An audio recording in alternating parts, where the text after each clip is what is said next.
ចាជំរាបសួរពុកម៉ែបងប្អូនកូនក្មួយទាំងអស់គ្នាថ្ងៃនេះមកស្លកកោកុំដងចែកក្រុមគ្រួសារនិងកូនក្មួយឆោបចាបងប្អូនសម្លកកោកុំដងនេះនៅស្រុកខ្ញុំកម្របានស្លណាបងប្អូនហើយប៉ុន្តែថ្ងៃនេះពូខ្ញុំគាត់កាប់ដើមដូងអញ្ចឹងក៏មានកោមដូងអញ្ចឹងបងប្អូនចាហើយកោមដូងនេះកាប់តាំងពីម្សិលមិញចាប៉ុន្តែម្សិលមិញខ្ញុំរវល់អត់បានស្លទើបតែថ្ងៃនេះក៏លើកយកដូចថាមហូបមួយមុខសម្លដែលមានឈ្មោះថាសម្លកកូរគោមដងនឹងមកចែកជូនបងប្អូនទស្សនាចាគោមដងនេះបើស្លឆ្ងាញ់ជាងទំពាំងទៅទៀតបងប្អូនចាហើយយើងអាចយកតខជាមួយសាច់ជ្រូកក៏បានដែរឥឡូវកាត់គោមដងហើយដូចថាយកទៅលាងទឹកសម្អាតហើយយកមកចិតជាចំណិតស្ដើង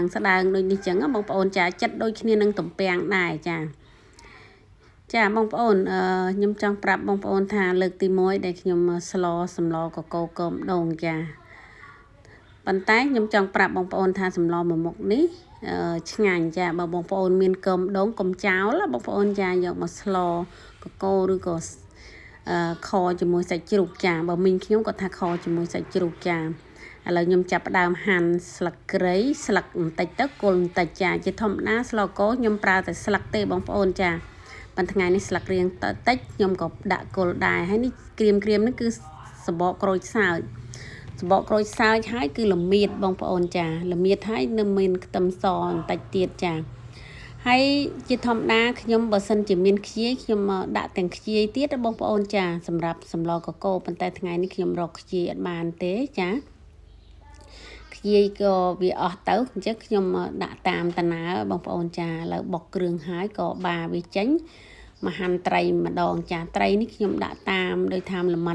មទេបងប្អូនចាទុកចុងកតុយបន្តិចស្លនៅថ្ងៃក្រោយទៀតបងប្អូនចាឥឡូវខ្ញុំចាប់ដើមធ្វើហើយខ្ញុំដាក់ប្រេងឆាចូលរៀងក្តៅបន្តិចមកដាក់គ្រឿងដែលបុករួចហ្នឹង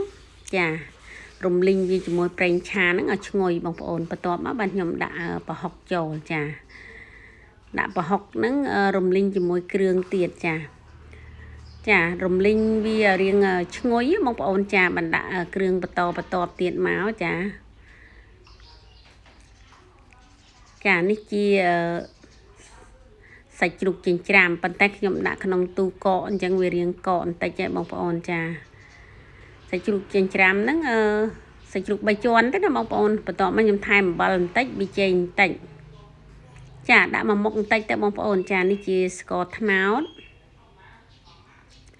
ដាក់ឲ្យរំលីងជាមួយនឹងសាច់នឹងតិចទៅចាឲ្យរៀងឈ្ងុយគ្រឿងនឹងសាច់បងប្អូនចាបន្ទាប់មកខ្ញុំថែមទឹកត្រីបន្តិចហើយនឹងអង្ករលីងចាអង្ករលីងថ្ងៃនេះដាក់រៀងច្រើនពីព្រោះស្លដោយថាចិត្តពេញឆ្នាំងនឹងដែរបងប្អូនចាហើយបងប្អូនខ្លះគាត់ថាគាត់ស្លកកូរគាត់ដាក់អង្ករលីងតែបន្តិចទេចាត្រូវហើយចំណង់ចំណូលចិត្តគ្រួសារនីមួយខុសគ្នាឥឡូវចាក់ទឹកហើយចាក់ទឹកមកល្មមសិនណាបងប្អូនចាខ្ញុំក៏បាត់កម្របឆ្នាំងនឹងខុសបងប្អូនចាកម្របឆ្នាំងនឹងដាក់បញ្យួរនៅចិត្តគ្នាចាទាញអាកម្របធំយកមកក្របឆ្នាំងតូចបងប្អូនចាខ្ញុំពេលខ្លះដូចថាផ្លិចដែរចាបងប្អូនធ្លាប់ដូចខ្ញុំដែរអត់ចាឆ្នាំងបញ្យួរចិត្តគ្នា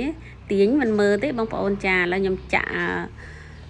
កូរដងចូលហើយបន្ថែមទឹកបន្តិចទៅរៀងកូរបងប្អូនចាហើយយើងបាត់កម្របបន្តិចទេបានយើងកូរវាត្រឡប់ចុះឡើងឲ្យវាទន់ណាបងប្អូនចាដូចរំលីងបន្លែអញ្ចឹងបងប្អូនចាបន្ទាប់មក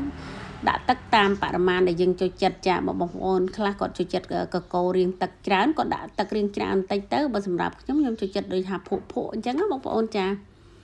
ឡូវឃើញថាសម្លកកូរគោមដងពុះហើយបងប្អូនចាខ្ញុំក៏ចាប់ដើមដូចថាកូរវាបន្តិចហើយបាទខ្ញុំដាក់ត្រីចាបើសិនជាដាក់ត្រីមុនវាអាចនឹងបែកវល់វក់បងប្អូនចាឥឡូវខ្ញុំចាប់ដើមដាក់ត្រីប្រកបនៅក្នុងបន្លែហ្នឹងចាឲ្យវាពុះចឹងបងប្អូនពេលដែលដាក់ត្រីបងប្អូនកុំដូចថាកុំឲ្យភ្លើងហ្នឹងវារៀងអន់ពេកវាអត់សូវពុះវាអាចនឹងឆ្អាបចឹងបងប្អូនចាដាក់ឲ្យមួយពុះធំមកយើងកូរវាបានណាបងប្អូនចាដាក់ភ្លាមកុំអាកូរភ្លាមចាបើដាក់កូរភ្លាមវាអាចនឹងឆ្អាបចឹងបងប្អូនចាគ្រាន់តែសកត់វាបន្តិចឲ្យវាលិចទៅក្រោមទៅចាបន្ទាប់មកទៀតគឺស្លឹកបាសចា បន្លែប្លុកខ្ញុំថ្ងៃនេះសម្រាប់កកូរគោម្ដងនោះគឺសិតតែបន្លែធម្មជាតិបងប្អូនចាហើយក្រុមគ្រួសារខ្ញុំចូលចិត្តម្ហូបមួយមុខនេះណាបងប្អូនចាហើយបើមីងខ្ញុំវិញគាត់ថាគោម្ដងគាត់អាចយកទៅខជាមួយសាច់ជ្រូកទៀតណាបងប្អូនចាហើយរសជាតិសាបប្រៃបងប្អូនអាចភ្លក់ទៅតាមការចូលចិត្តសម្រាប់ខ្ញុំធ្វើតាមចំណង់ចំណូលចិត្តក្រុមគ្រួសារខ្ញុំចាហើយអញ្ចឹងឃើញថាសម្លគោម្ដងខ្ញុំឆ្អិនហើយបងប្អូនទៅហូបជាមួយខ្ញុំទាំងអស់គ្នា